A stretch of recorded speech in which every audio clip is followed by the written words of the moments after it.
Well, I see people have come in that have had a really, really busy day. And they open the door and I say, well, welcome to 221B Baker. Have a seat in Watson's chair if you like.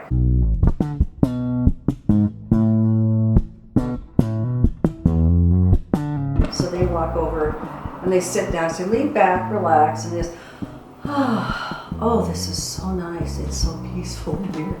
It's so quiet, and I just feel so good in here. And they don't want to leave. Then they get talking about the stories, and I explain all the things on the wall. And by the end of the session, usually up here, they're ready to go buy a book and read. And to me, that's a gift. It gives them a sense of being able to go back home and take time out for themselves and have some enjoyable reading, historical reading, really. Because you're right back in London in those stories. Everything that I picked out here was for a specific reason.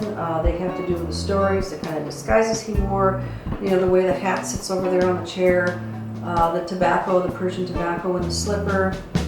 So you really feel like you step back in time. It's a time travel. And everyone that's come in here, the visitors of this room, I think yourself included, you can feel the peace in here.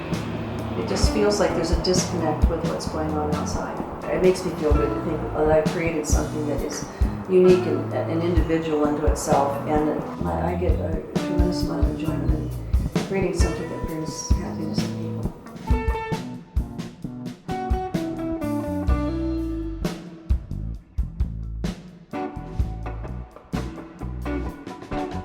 So I think my connection really with the general public is just to create a group of people that have become friends through Sherlock Holmes.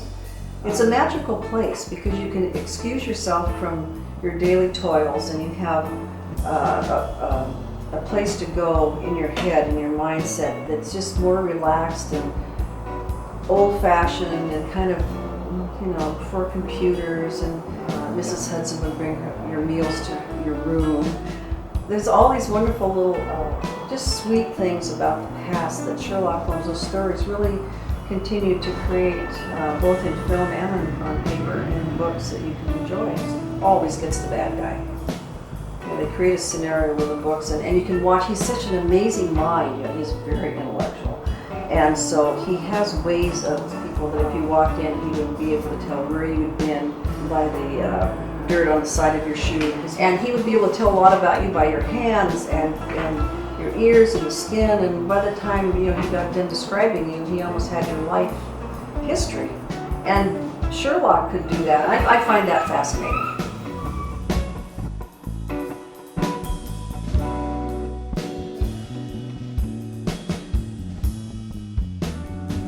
I think when anybody travels, the enjoyment to me of a trip is traveling to that destination. It's great to get there, but you want to be, like in life, I always say, be sure when you travel down the road of life, take time to look out the side windows. In other words, just don't be so tunnel vision that you just want to get there.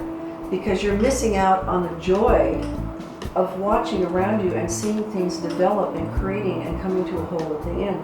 And this room would probably never be finished. There's so many things in the stories and bits and pieces that we can add, beside the violin, obviously, and his pipes and the pictures on the wall. So it's a work that's continuously growing, and people that really love history, they can actually walk in here and feel it and see it and sit in it. It's not on paper, it's not one-dimensional, it's three-dimensional, and it's one-to-one scale. Sherlock lives here. He and Dr. Watson, they're in here. So you have the feeling that they've just left, and you're kind of in here looking around, you have permission, but pretty soon you're going to be leaving, and one of these days, maybe later on in the evening, Sherlock and Watson are going to be back.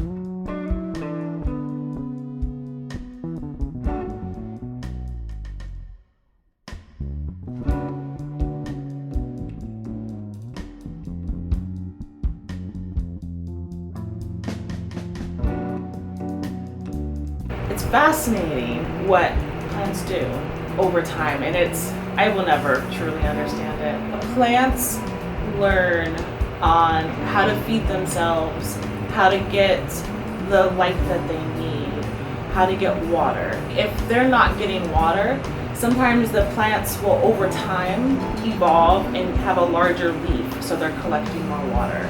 So that's in nature. That's just an adaptation of plants in nature, which are really fascinating and overwhelms me of like, this is amazing. I can't believe they do that. My name is Tyra Chenault, and I am the horticulture manager of Seymour Conservatory in Tacoma. So the history was built in 1908. $10,000 was donated to the city of Tacoma by William Walcott Seymour, our namesake. Our name is W.W. Seymour Conservatory.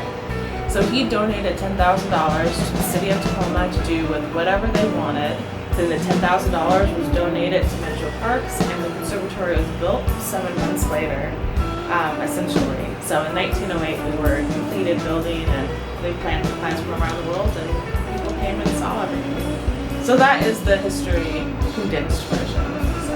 So typically, our day starts off a couple hours before we open to the public, and that's when we take care of the plants. We'll water, fertilize, groom, and so we're just getting the conservatory ready. That's our time to get it ready for the day. And so that's the first couple hours in the morning, and then we open.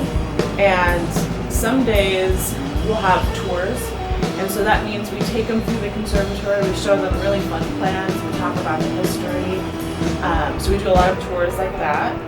And then it's really interacting with the people who are visiting.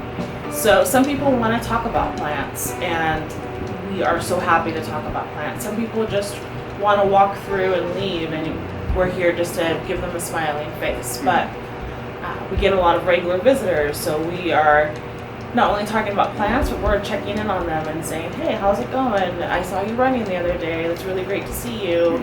So it's, it's fun.